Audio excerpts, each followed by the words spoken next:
지금부터 9월 20일 주일 가정 예배를 시작하겠습니다. 오라 우리가 굽혀 경배하며 우리를 지으신 여호와 앞에 무릎을 꿇자.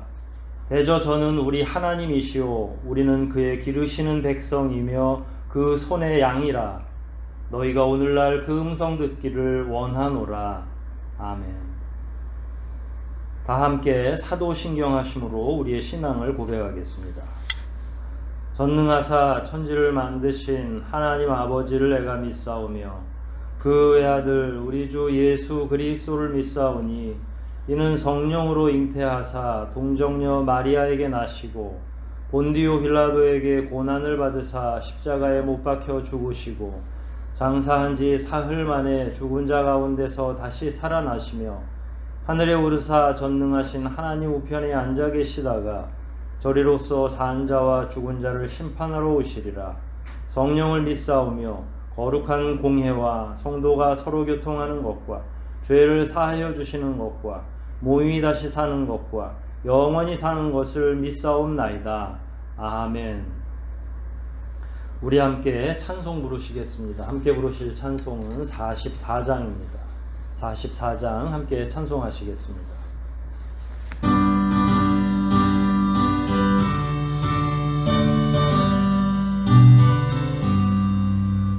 찬송하는 소리 있어 사랑 기뻐하도다.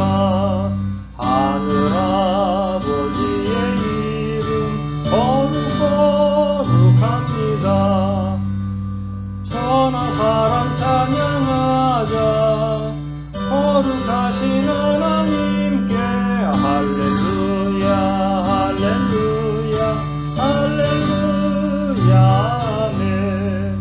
하나님의 나라 원세 영원토록 있도다.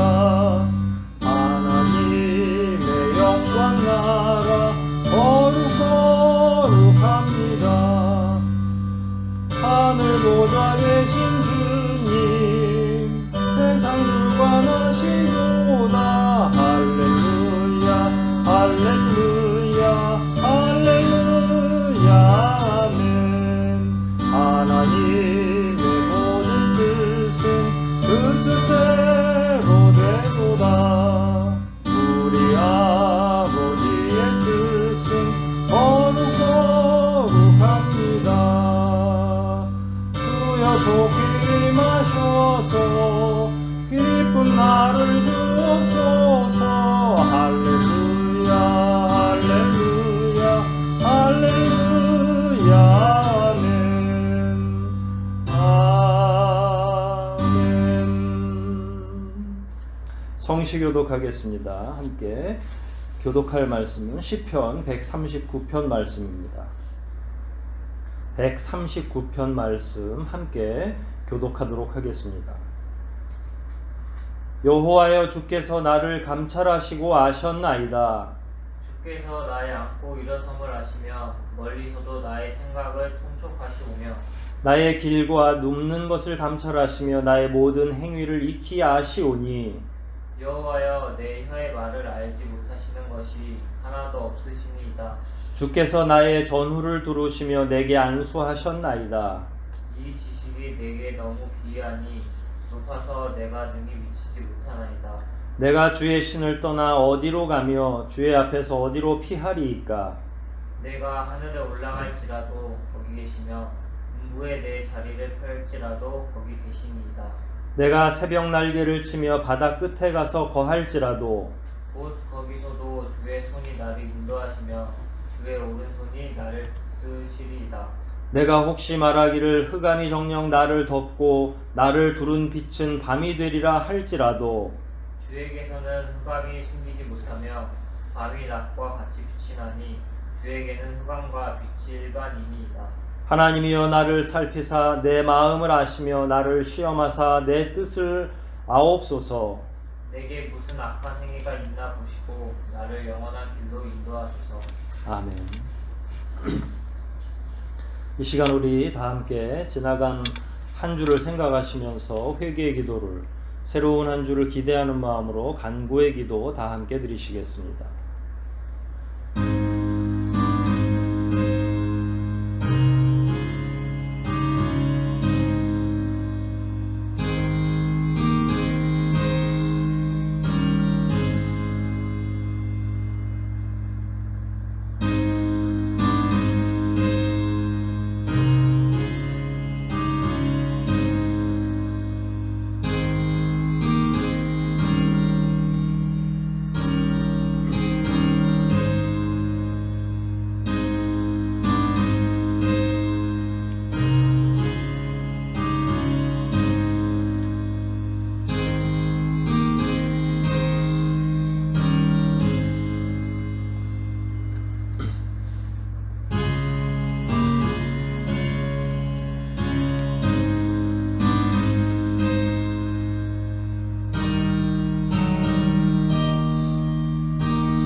자비하신 아버지 하나님, 여러 가지 어려운 현실 가운데에서도 주의 자녀들을 인쳐주시고 보호하여 주심을 인하여 감사와 영광을 돌려옵나이다. 아버지의 한없는 사랑을 알면서도 여전히 저희들은 부족하고 하나님 보시기에 심려할 만한 상황을 매일 만들어내는 것을 인하여 이 시간도 주님 앞에 간절한 마음으로 사죄를 하오니 오직 예수 그리스도의 보혈 공로로 저희들을 사하여 주시고 새롭게 시작하는 이 한 주간에는 오직 성령의 능력을 힘입어 거듭난 자의 삶을 살 뿐만 아니라 성령의 능력을 베풀며 살아가는 귀한 주의 자녀들이 다 될 수 있도록 진리로 더욱 충만케 하여 주시옵소서. 아버지께 자비를 구하는 모든 이들마다 성령 충만함의 은혜를 베풀어 주시기를 간절히 소원하오며 우리를 구속하신 예수 그리스도 이름 받들어 감사하며 기도하옵나이다. 아멘. 함께 찬송 부르시겠습니다. 함께 부르실 찬송은 330장입니다. 330장 함께 찬송하십니다.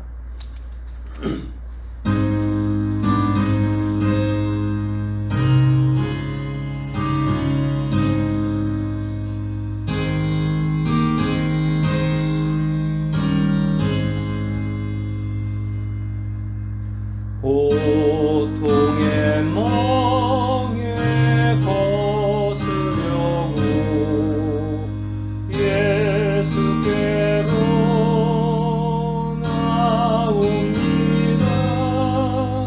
자유와 기쁨 베푸시는 주께로 옵니다.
소식 몇 가지 전하겠습니다.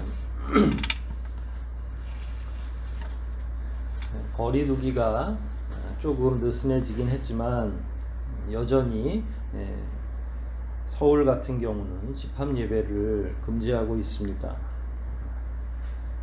한두 주 안에 감염자 수가 많이 줄어들면 얼른 회복되리라 생각을 하지만 아무도 장담할 수 없습니다. 여러모로 어렵고 불편하시겠지만 온라인으로 예배를 드리시면서 각 가정의 경건함을 계속 유지해 주시고 특별히 감염병 예방을 위해서 그리스도인으로서도 철저히 임해 주시고 생활의 반경을 자기 주변을 넘어서는 기타 특별한 오락이나 외부 출입을 삼가하시고 가정을 중심으로 해서 생활 방역에 더욱 힘써 주시면서 삶을 이어가시기를 바랍니다. 이 시간 우리 함께 헌상 드리고 기도하겠습니다.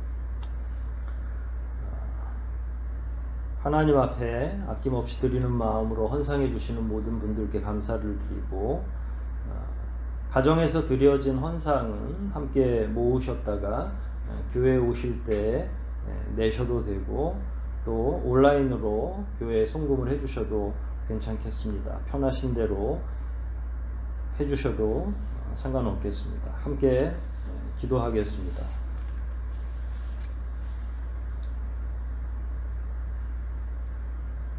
자비하시고 거룩하신 아버지 하나님,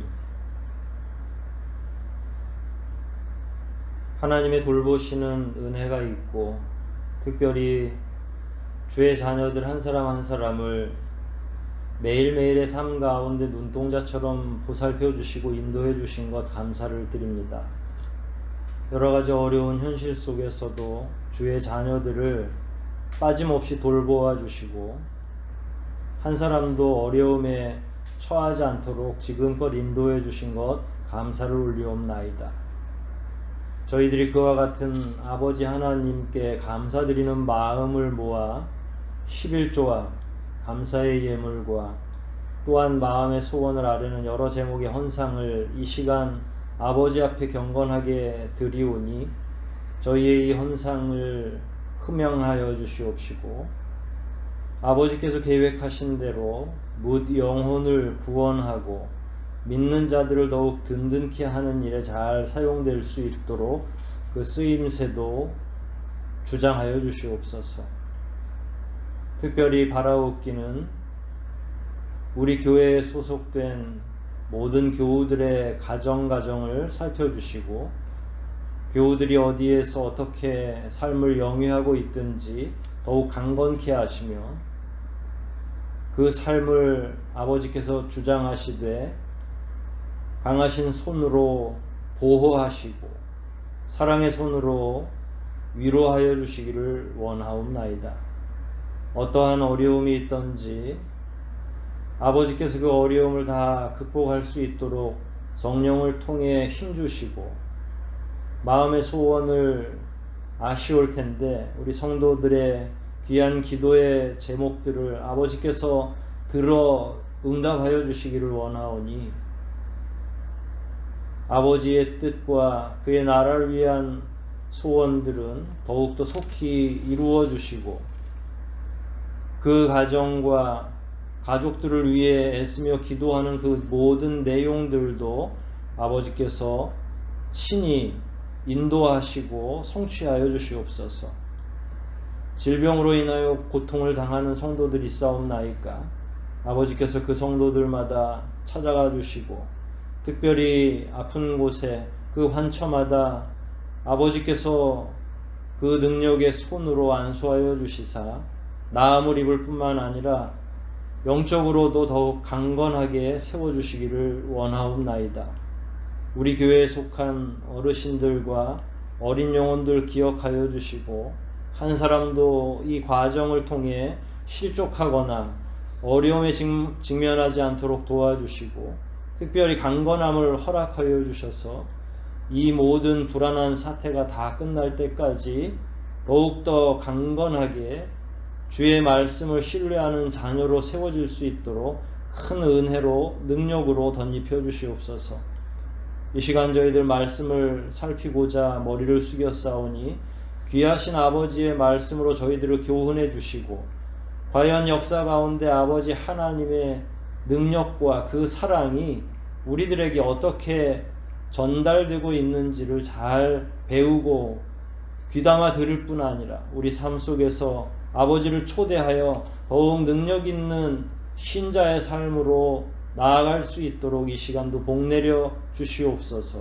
모든 것 주님께 의탁하오며 우리를 구속하신 예수 그리스도 이름 받들어 감사하며 기도하옵나이다. 아멘.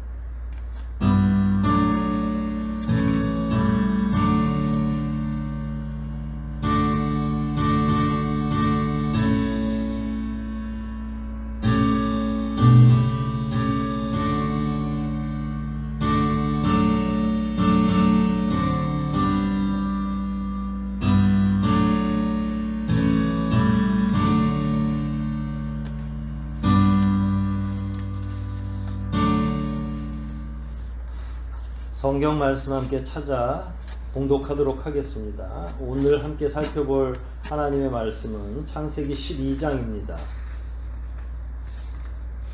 창세기 12장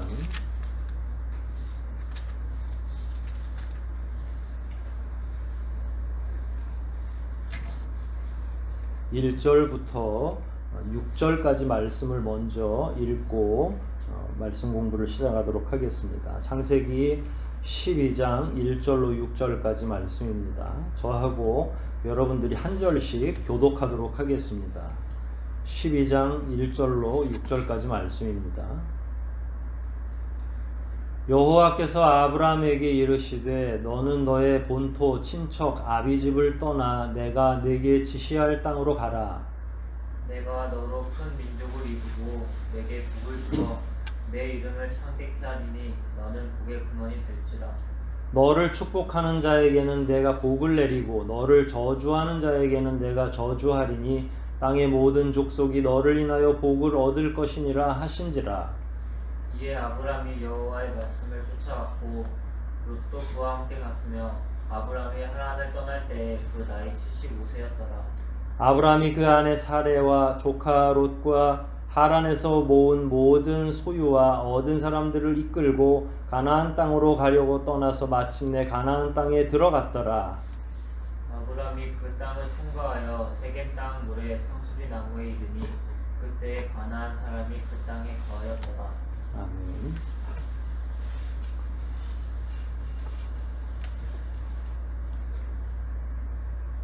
오늘 12장 전체 내용을 가지고 한번 말씀을 살펴보도록 하겠습니다. 오늘 본문은 방금 전에 저희들이 읽은 것처럼 하나님께서 아브라함을 부르시는 장면이 기록되어 있습니다. 그리고 그 뒤 10절 이후부터는 가나안 땅이 흉년이 들었을 때 하란에 살던 아브라함이 가나안 땅으로 이주를 했는데 가나안 땅이 흉년이 들었습니다. 그 가나안 땅이 흉년이 들었을 때 아브라함은 그 흉년을 견딜 수가 없어서 결국은 애굽 이집트로 일종의 음식물을 조달하는 여행을 떠나게 됩니다.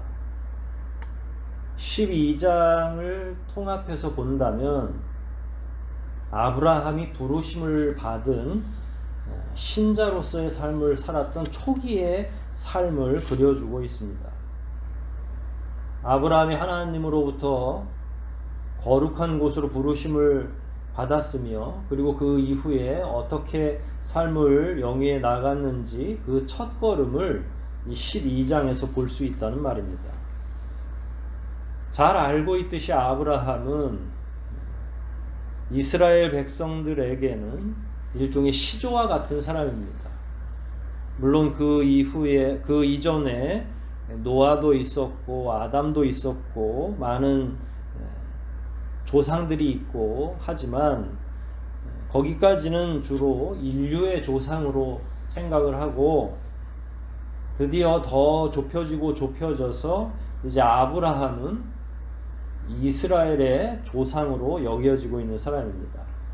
뿐만 아니라 우리들에게도 아브라함은 믿음의 조상이라고 일컬음을 받는 사람입니다.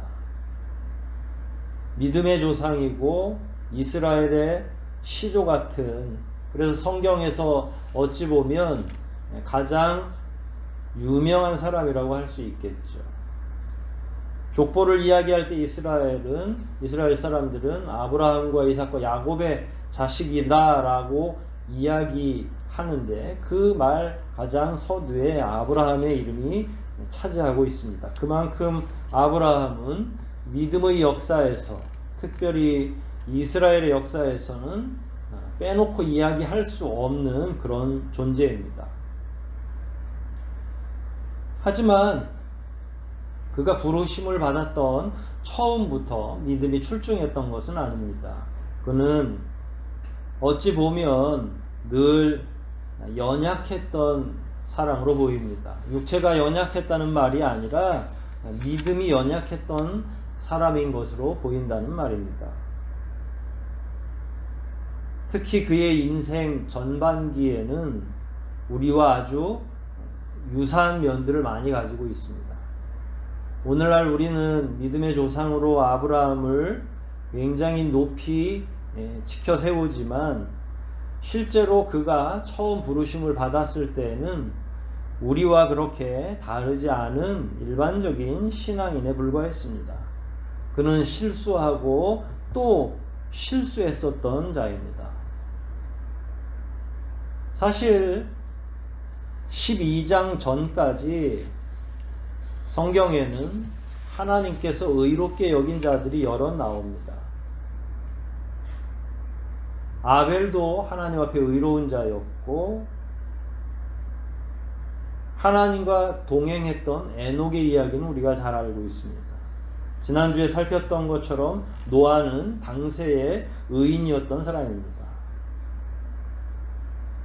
그런데 아브라함은 의로운 자라고 표현되어 있지 않습니다. 물론 그의 삶의 후반기로 가면 그의 그런 표현들이 등장하게 되지만 적어도 부르심을 받은 그 순간 직전까지의 삶은 어찌 보면 거의 자연인에 가까운 사람이었습니다. 자연인은 죄인이라는 의미겠죠. 신학적으로 보면. 우리가 잘 알고 있듯이 그의 부친 데라는 우상을 만드는 사람이라고 합니다. 대단히 정교하고 거대한 그런 우상이 아니라 흙에다 물을 부어서 손으로 조물조물 만드는 그런 흙 인형을 의미합니다. 규모가 크지 않고 정교하지도 않습니다. 일종의 테라코타라고 표현하기도 하는데 진흙으로 우상을 만들어서 구워서 그걸 사람들에게, 오고 가는 사람들에게 판매를 했던 겁니다. 하나님을 만나기 전에는 아브라함이 이런 가정에서 계속 삶을 영위했습니다. 이런 환경에서 살았던 겁니다. 아브라함이 무슨 문제의식이 있어서 아버지가 판매하는 우상을 다 깨트려 버린 사람도 아니고, 아버지에게 그 일을 중단하도록 권면하지도 않았습니다. 그는 그저 그런 환경 안에서 아버지가 영위하는 삶을 보았고 자연스럽게 살았던 사람입니다. 어떤 문제의식을 가지고 살았던 것이 아니라 그냥 순응하면서 살았던 겁니다. 그러던 차에 우리가 오늘 읽었던 본문의 말씀처럼 하나님을 만나게 됩니다. 하나님을 만나고 하나님의 언약을 받고 그리고 나서 그 명령에 순종하고 말씀드린 것처럼 하란에서 가나안 땅으로 이전을 하게 됩니다. 물론 이 과정은 매우 신앙적인 행위입니다.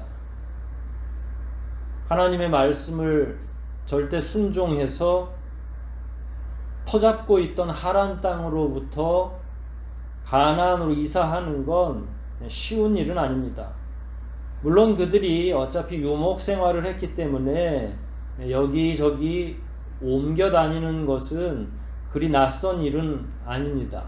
그럼에도 불구하고 하나님을 만나고 그 약속을 따라서 거처를 옮겼던 일은 당연히 신앙적인 일이라고 볼 수 있습니다.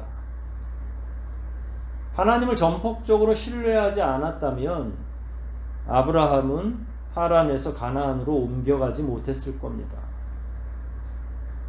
뿐만 아니라 오늘 읽지는 못했지만 읽었던 6절 바로 뒤에 나오는 7절과 8절을 유의하여 이렇게 살펴보면 하나님 앞에 단을 쌓는 것이 기록되어 있습니다. 단을 쌓는다는 것은 무엇입니까? 예배를 드리는 겁니다. 제사를 드리는 거죠.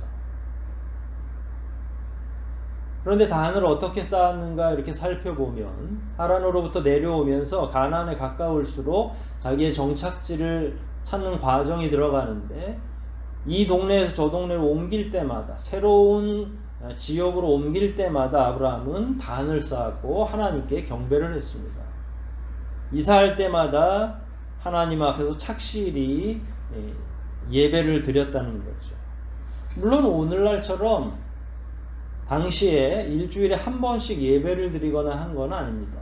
필요에 의해서 하나님을 만나야 될 만한 때에는 이렇게 단을 쌓아서 예배를 드립니다.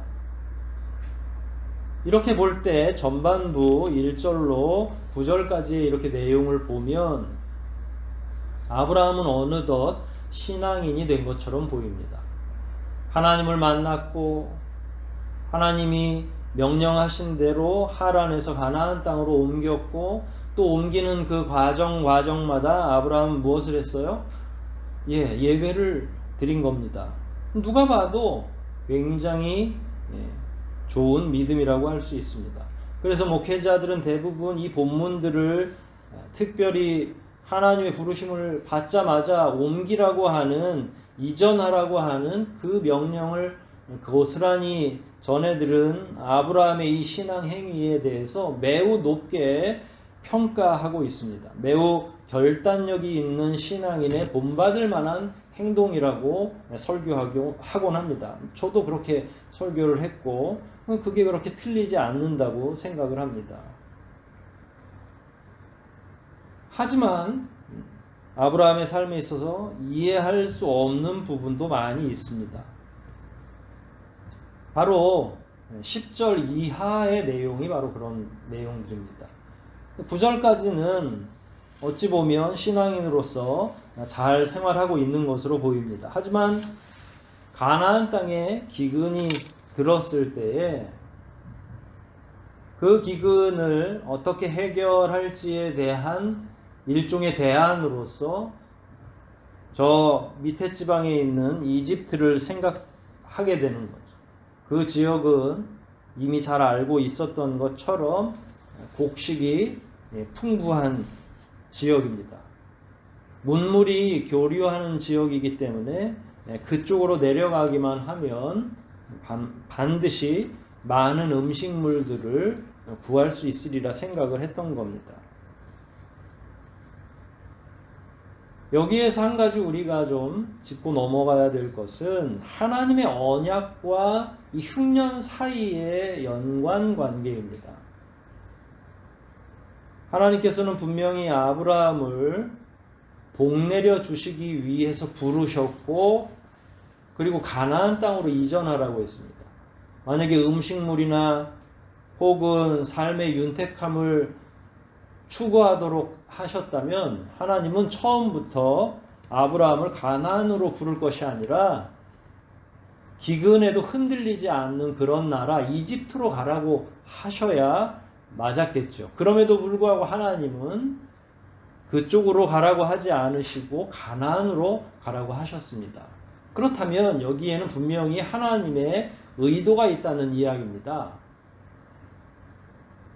하나님의 의도가 있다면 하나님의 부르심을 받은 사람은 반드시 그 의도가 무엇인지를 추적할 필요가 있습니다. 또한 그래서 가나안에 기근이 들었다면 당장에 이집트로 달려갈 계획을 세우는 것이 아니라 하나님께서 왜 나를 이곳으로 부르셨으며 왜 부르신 곳에 풍년이 들지 않고 저 다른 나라에 풍년이 들고 오히려 내가 옮겨온 이 나라 이 땅에는 기근이 생길까 고민을 해보고 다음 단계로 넘어가야 맞는 거죠. 그런데 아브라함은 그렇게 깊이 생각하지 않고 삶의 대안으로 이집트를 갈 생각을 합니다. 이거는 순전히 신앙적인 고민과 결단이 아니라 자기중심적 사고라고 할 수 있습니다. 이어지는 모든 내용들도 여전히 자기중심적 사고에서 벗어나지 못하고 있습니다. 11절로 13절까지의 내용을 읽어보면 우리의 문화로는 이해하기 어려운 일들이 많이 기록되어 있습니다. 그걸 요약하자면 이겁니다. 아브라함이 아내 사레와 함께 이집트로 가야 되는데 사레가 굉장히 아름다웠던 모양입니다. 그런데 당시에는 윤리도덕이 없고 무례한들이 많으니까 아내가 예쁘면 그냥 약탈해 가는 거죠. 그게 뭐 아내가 됐든 혹은 가정 안에 있는 오누이가 됐든 힘으로 완력으로 여인을 약탈해 갈 수 있는 거죠. 아브라함은 그게 불안했던지 자기 아내 사레에게 이야기합니다. 11절로 13절까지 내용이라고 말씀드렸죠. 그대는 아리따운 여인이라 애굽 사람이 그대를 볼 때 이르기를 이는 그의 아내라 하고 나는 죽이고 그대는 살리리니 원컨대 그대는 나의 누이라 하라. 그리하면 내가 그대로 인하여 안전하고 내 목숨이 그대로 인하여 보존하겠노라. 이렇게 이야기를 합니다. 이 이야기는 물론 족보를 따져보면 그 당시에는 근친 간에 결혼이 가능했었으니까 뭐 거짓말은 아니라고 할 수 있겠죠. 하지만 촌수로 보면 당연히 부부인데 부부가 아니라고 하는 건 거짓말이 되겠죠. 거짓말이기도 하고 또한 아내를 아끼는 듯한 그런 뉘앙스는 전혀 아닌 것으로 봅니다. 결국 사례도 그 상황에 대해서 수긍을 하게 되죠. 그래서 이제 애굽에 들어갔고 애굽에 들어갔는데 공교롭게도 바로의 궁에서 일하는 어떤 사람들이 사례의 얼굴을 보고 바로의 궁에서 이야기를 합니다. 그래서 굉장히 아리따운 여인이 있다 이야기를 하고 바로는 어떻게 합니까? 결국은 사례를 자기의 궁으로 들어오게 합니다. 그럼 그 상황에서 아브라함은 뭘 하고 있었죠? 그냥 현실을 그냥 있는 그대로 수긍하고 아브라함은 바라만 보고 있었던 거죠. 이 남편은 신뢰할 만한 남편입니까? 아니면 한심한 남편입니까? 남편은 아내를 보호해야 할 위치에 있는데 아브라함은 아무것도 행할 수가 없습니다. 그저 뒷짐만 지고 지켜보고 있는 거죠. 앞부분에서 아브라함 스스로가 예견했듯이 사람들이 자기를 죽이고 아내를 빼앗아 갈까 이렇게 고민을 했는데 그와 유사한 사건이 일어났고 관계가 오누이이기 때문에 아브라함을 죽일 필요가 없으니까 바로는 결국은 아브라함한테 이런저런 물질들을 주고 사례를 데려가는 겁니다. 당시는 유목 문화였습니다. 당시에는 윤리와 도덕이 첨예하게 서 있지 않습니다. 법이 많은 것도 아닙니다. 바로 입장에서는 일부 닫혀있는 데다가 사례는 아브라함의 아내가 아니라 누이라고 이야기를 했으니까 사례를 데려가도 바로 입장에서는 아무것도 거칠 게 없는 상황이 된 겁니다. 우리는 이런 상황을 어떻게 이해해야만 합니까? 아무리 봐도 이해가 되지 않죠. 그러면 가상으로 이렇게 물어볼 수 있죠. 적어도 신앙인이라면 이집트로 떠나기 전에 아브라함은 어떤 태도를 취했어야 되는가? 당연히 우리는 기도해야 된다고 이야기할 수 있습니다. 그리고 그 기도는 그리스도인들에게 가장 중요한 수단이 되어야만 합니다. 그러나 아직 아브라함은 그런 정도의 통찰이 없는 것인지 아니면 기도가 무엇인지를 몰라서 그러는지 모르겠지만 기도보다는 자기 개인의 수단을 동원합니다.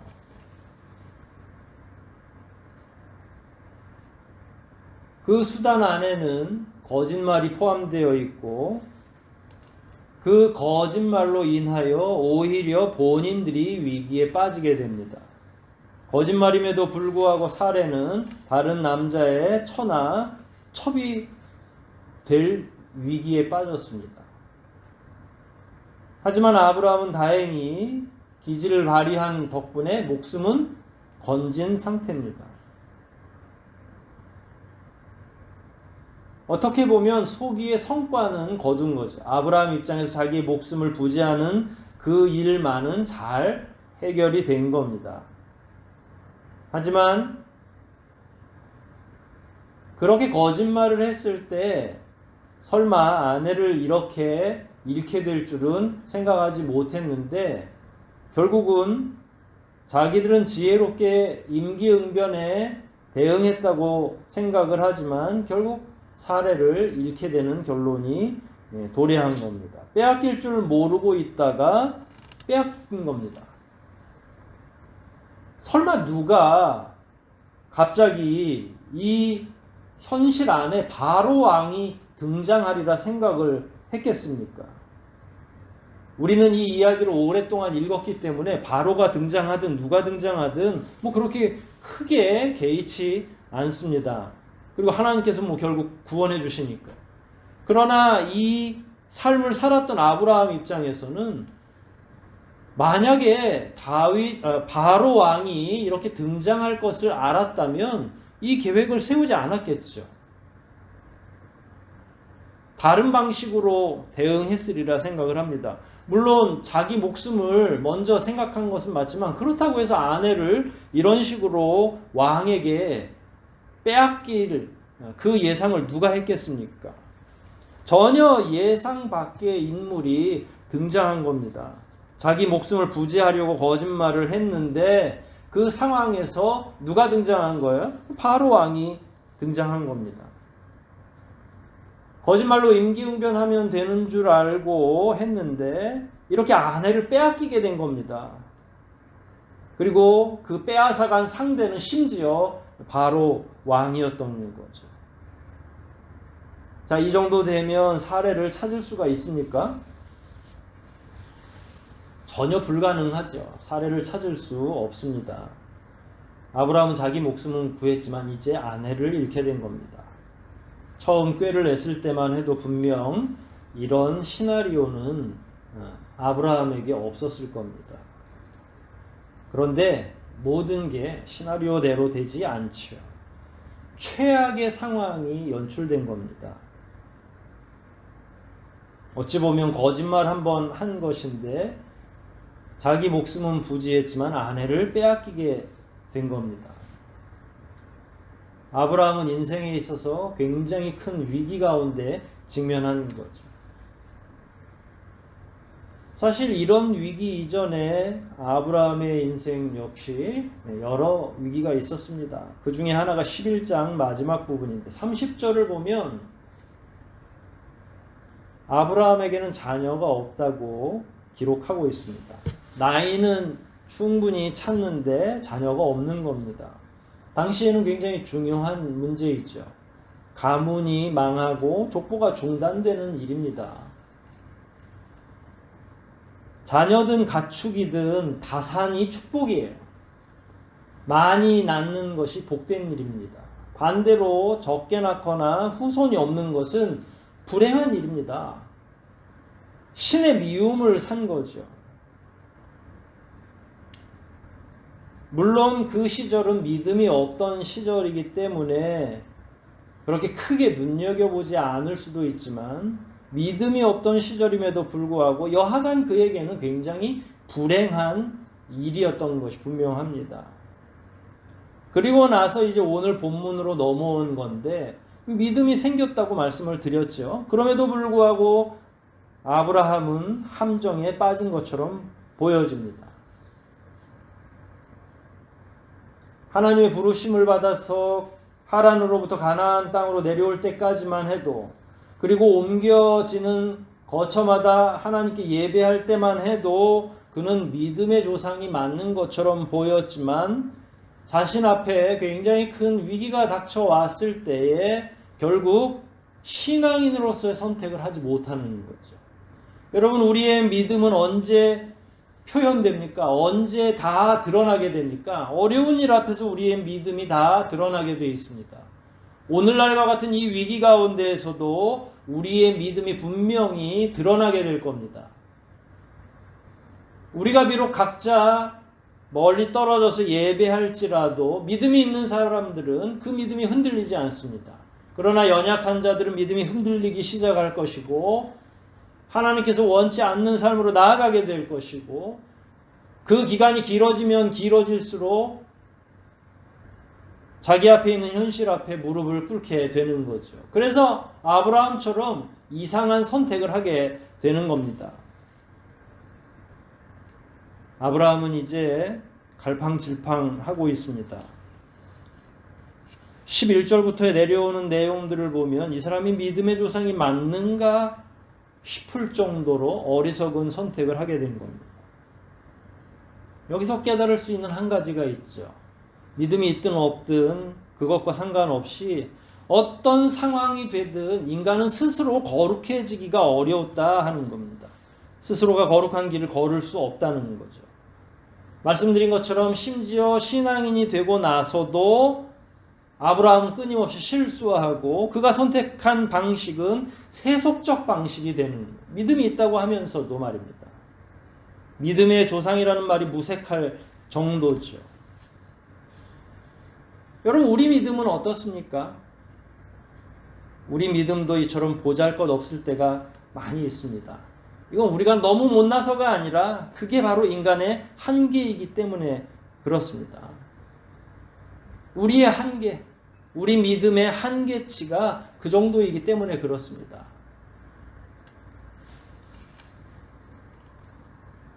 그러면 하나님은 무슨 일을 하고 계십니까?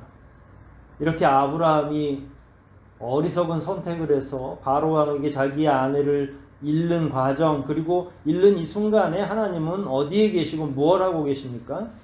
하나님은 늘 매 순간마다 아브라함의 주변을 맴돌고 계십니다. 잘 기억하십시오. 심지어 아브라함이 믿음 없을 때에도 하나님께서는 그를 지켜보고 계셨습니다. 사람들은 잘못 생각하죠. 믿음 관계 이후에 그때부터 하나님이 우리를 지켜보고 계시고 보호해 주시는 것으로 착각하는데 그게 아니라 우리는 모르고 있었지만 우리가 하나님을 알기 전부터 하나님은 우리를 지켜보고 계시고 살피고 계신다는 이야기입니다. 뿐만 아니라 우리의 연약함을 꿰뚫고 계시고 그 일에 대해서 미리 대비하고 계시는 겁니다. 오늘 본문 첫 말씀이 무엇입니까? 아브라함에게 약속을 하지요. 큰 민족을 이루겠다. 그러나 방금 전에 살폈듯이 11장 30절에는 무슨 말씀이 기록되어 있습니까? 아브라함은 무자하다라고 하는 거예요. 자식이 없는 것과 큰 민족은 굉장히 대체되는 의미입니다. 그러면 여기서 우리가 피상적으로 혹은 늘 이 말씀을 읽었으니까 큰 민족이라는 게 그렇게 크게 우리에게 와닿지 않을 수도 있지만 여기서 큰 민족이라는 건 하나님이 아브라함의 심리적인 약점을 알고 계신다는 사실입니다. 다른 그 무엇보다 큰 민족을 이루는 것, 자기 후손을 계속 유지하게 되는 것. 아브라함 입장에서는 그 무엇보다 뭐가 지금 급합니까? 자녀가 급한 거죠. 그래서 하나님은 큰 민족, 자녀들이, 후손들이 상당히 많아질 것을 미리 약속하신 겁니다. 12장 초반부에 나와 있는 그 언약은 하나님의 일방적인 언약이죠. 하나님이 다 준비해 오신 겁니다. 아브라함이 뭘 요청한 게 아니라. 그런데 그 하나님의 언약 안에는 지금까지의 아브라함의 모든 연약한 부분이 다 녹아 있는 거죠. 아브라함이 이것저것 고민하면서 저는 자녀도 많아야 되니까 큰 민족을 이루게 해주세요 라고 요청한 것이 아니라 하나님께서 미리 그에게 가장 알맞는 언약을 준비해 주신 거다라는 거죠. 사례의 문제도 마찬가지입니다. 조금 더 들어가 보면 더 재미있는 부분이 있는데, 여러분 16절 한번 살펴보면 16절에 바로가 아브라함에게 뭘 줬죠? 양과 소와 노비와 암수 나귀와 약대, 어마어마한 물질을 주고 사례를 아브라함은 빼앗겼다고 생각할 거고 바로는 정당한 대가를 치르고 데려왔다고 생각할 겁니다. 여러분 이게 뭔 줄 아십니까? 16절에 나오는 양이나 소나 노비나 암수 나귀 약대, 이건 지참금입니다. 지참금이 뭐죠? 남편 될 사람이 아내 될 사람의 그 가족들에게 아내를 데려오는 대신에 물질적으로, 여기 나와 있는 게 다 돈으로 환산될 수 있는 거잖아요. 물질적으로 보상해 주는 거예요. 이 내용이 재밌는 건 그런 겁니다. 이집트 왕인 바로가 오빠라고 했으니까 오빠인 아브라함에게 합법적으로 돈을 다 치른 거죠. 본문에 의하면 바로는 전혀 문제가 없습니다. 오히려 아브라함이 문제인 거죠. 거짓말을 한 아브라함의 문제인 거죠. 바로는 사례가 아브라함의 여동생이라고 했으니까 합법적으로 자기가 치를 수 있는 모든 지참금, 보상금이라고 해도 좋겠는데 그걸 모두 다 지불하고 데려온 거죠. 이렇게 되니까 아브라함은 빼앗겼다고도 얘기를 못하는 거예요. 모든 상황이 완전하게 꽉 막혀버리는 거죠. 아무리 울며 후회해도 회복할 수 없는 거예요. 물러올 수가 없죠. 그 상대가 누굽니까? 이집트의 왕 바로입니다. 이집트는 어떤 나라였어요? 그 당시에 그 지역 전체를 다 통합하고 있는 제국의 왕입니다. 어떻게 아브라함이 거기에 대해서 대응할 수 있겠습니까? 완전히 처절한 실패를 가지고 있는 거죠. 근데 바로 그때 아무도 이 문제를 중재하거나 해결할 수 없을 때 하나님께서 일하시는 거죠. 사실 아브라함은 기도도 못하고 있었어요. 그러나 하나님이 일하시는 거죠. 합법적으로 바로는 생각하고 데려간 살해 문제 때문에 17절을 보면 하나님께서 바로의 집안에다 커다란 재앙을 내린 거죠. 그리고 나서 18절로 20절까지 보면 바로가 아브라함에 굉장히 큰 진노를 하죠. 이제 전후 상황을 바로가 다 깨달은 거예요. 바로 입장에서는 모든 걸 다 정당하게 지불하고 왔기 때문에 아무 문제도 없다고 생각했는데 알고 보니까 아브라함이 거짓말을 한 거예요. 그래서 진노를 한 거죠.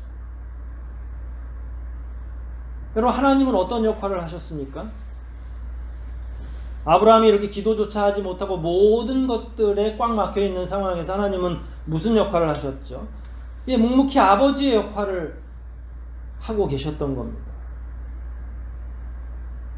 아브라함이 스스로 해결할 수 없는 문제에 직면했을 때 하나님께서 그 큰 위기 가운데 아브라함을 건져 내주신 겁니다. 아브라함은 사고를 쳤다면 하나님은 그 사고를 해결하고 계시는 겁니다. 생각해보면 인간의 무능력, 인간의 완악함과 비례해서 하나님은 능력이 있으시고 더 완벽해지는 분이에요.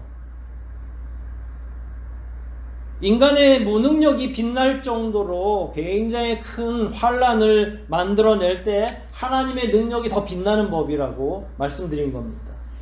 바로에 의해서 볼 수 있듯이 이 문제는 인간은 해결할 수 없어요. 바로 입장에서. 바로가 법인데 바로 입장에서 모든 걸 적법하게 다 치르고 사례를 데려갔기 때문에 어느 누구도 이걸 중재할 수가 없는 거죠. 누구만 할 수 있습니까? 하나님만 하실 수 있는 거죠. 하나님만이 하실 수 있습니다. 우리 인생을 한번 되돌아볼까요? 우리는 그동안 어떻게 살아왔습니까? 모든 분들이 그런 건 아니죠. 모든 분들이 다 불신자에서 구원을 얻은 건 아니고 어떤 분들은 모태신앙이 있을 수 있죠. 그러나 우리의 삶을 좀 되돌이켜 보면 인생의 절반은 하나님을 모르고 살아왔던 거예요. 우리가 언제 제대로 신자가 되고 제대로 철이 났습니까? 교회 다닌다 하더라도 하나님을 아는 인생의 대부분도 사실은 뭐 하고 있었어요? 아브라함처럼 어리석게 산 거죠. 진짜 신앙인이 되는 게 쉽지 않습니다. 그래서 되돌아보면 우리의 인생 대부분이 어리석은 삶이었던 거예요. 하나님을 만나든 만나지 않든 동일하다는 이야기예요. 근데 우리 인생은 그렇고, 그러면 하나님은 또 우리와 관계에서 어떻게 하고 계셨죠? 하나님은 아브라함 때와 동일하게 우리를 지켜보고 계셨던 거예요. 여러분, 성경에 아브라함이 기록되어 있고 위대한 인물이라고 우리가 칭송하긴 하지만 아브라함이나 우리나 다를 게 없어요. 왜냐하면 하나님께서는 아브라함을 대하실 때나 저와 여러분을 대하실 때 똑같은 자비와 사랑으로 대하고 계시거든요. 오히려 우리를 더 사랑하는 것일 수도 있죠. 왜? 아브라함을 위해서는 예수 그리스도의 십자가가 없었거든요. 근데 우리를 위해서는 누구까지 희생해 주신 거예요? 하나님의 독생하신 아들, 독생자 예수 그리스도까지 희생하셨잖아요.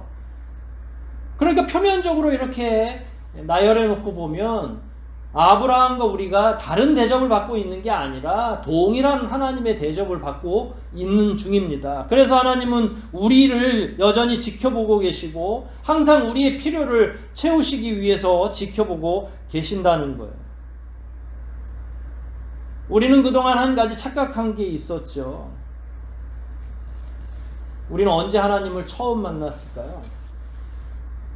회개하고 기도하고 눈물샘이 터지기도 하고, 그래서 그때 인격적으로 하나님을 처음 만났다고 우리는 다 생각을 합니다. 그 생각이 틀린 건 아니에요. 우리가 하나님을 감각한 것은 그때가 처음이지만 우리 하나님 아버지는 우리를 언제부터 알고 계셨을까요?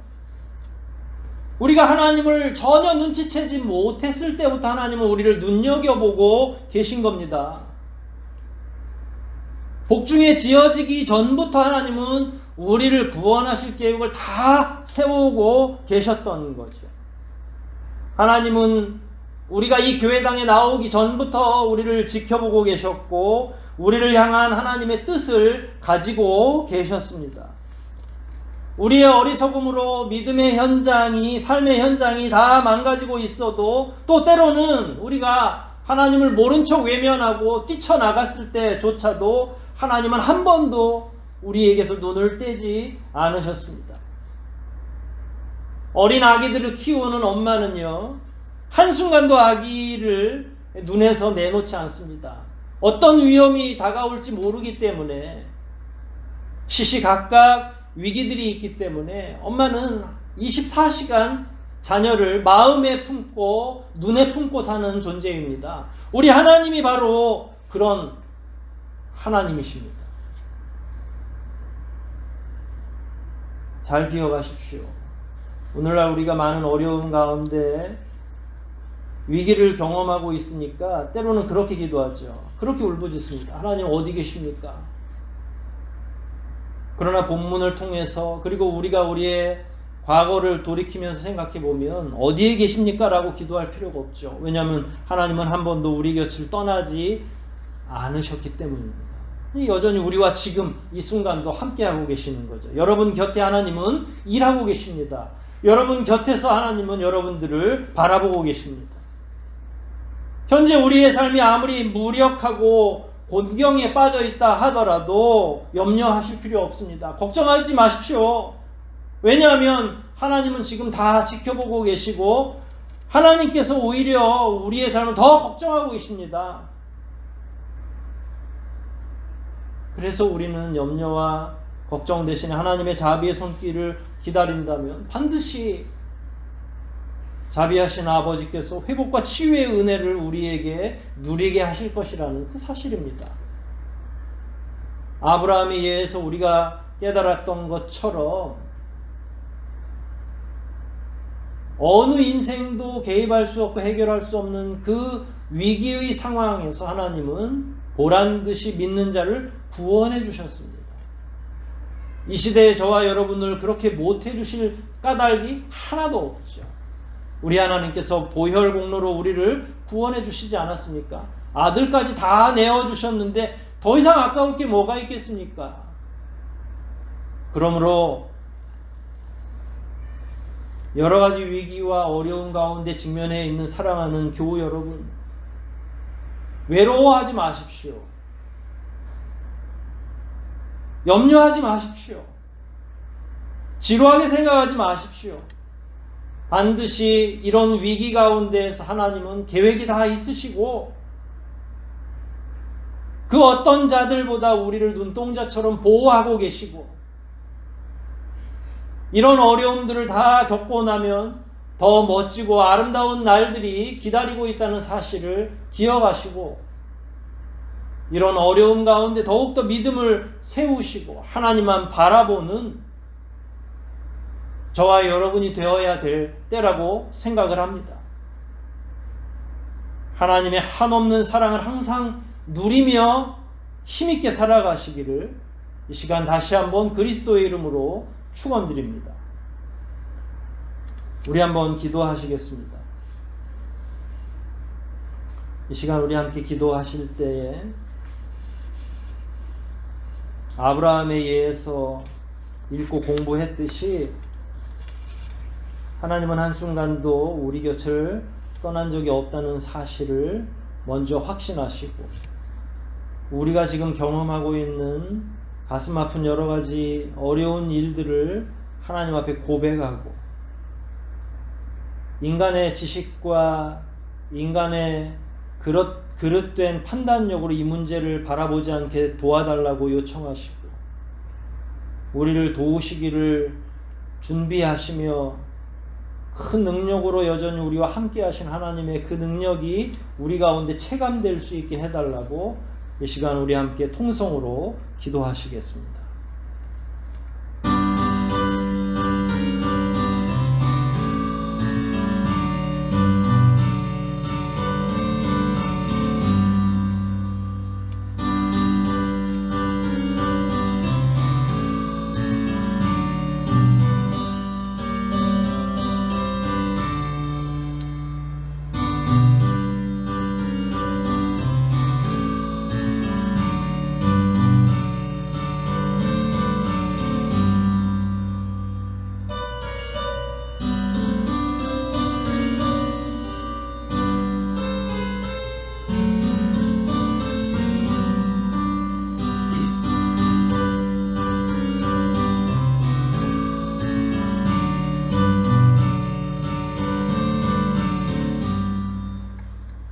자비하신 아버지 하나님, 지금도 여전히 우리 곁에 머물고 계시며 한순간도 빠짐없이 우리를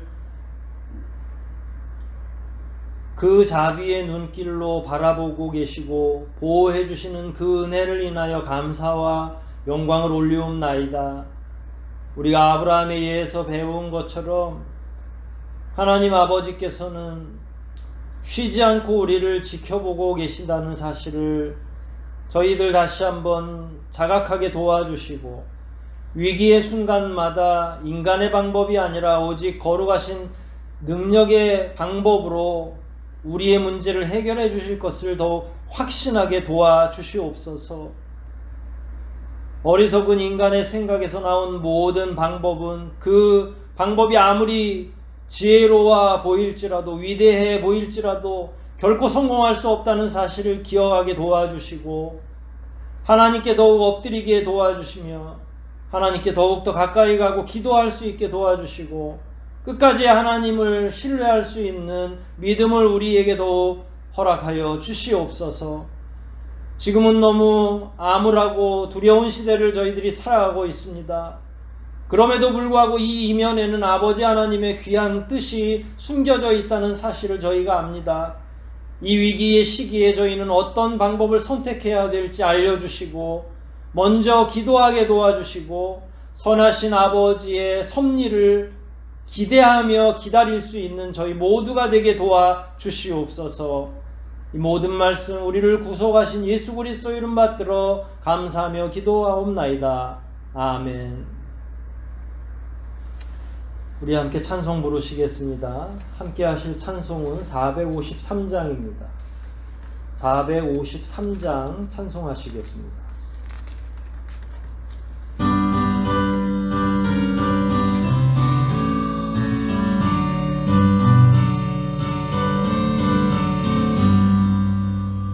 주는 나를 기르시는 목자요, 나는 주님의 귀한 어린 양.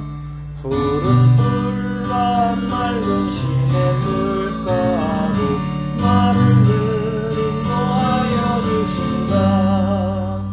주는 나의 좋은 목자, 나는 그의 어린 양. 저를 따라 꿀을 먹여주시니 내게 부족한 전혀 없어라. 예쁜 새들 노래하는 아침과 노을 이끼는 고운 황혼에 사랑하는 나의 목자 음성이 나를 언제나 불러주신다. 주는 나의 좋은 목자, 나는 그의 어린 양. 저를 따라 꿀을 먹여주시니 내게 부족함 전혀 없어라. 못된 짐승 나를 해치 못하고 거친 비바람 삼지 못하리. 나의 주님 강한 손을 펼치사 나를 주야로 지켜주신다. 주는 나의 좋은 목자, 나는 그의 어린 양. 저를 따라 꿀을 먹여주시니 내게 부족함 전혀 없어라.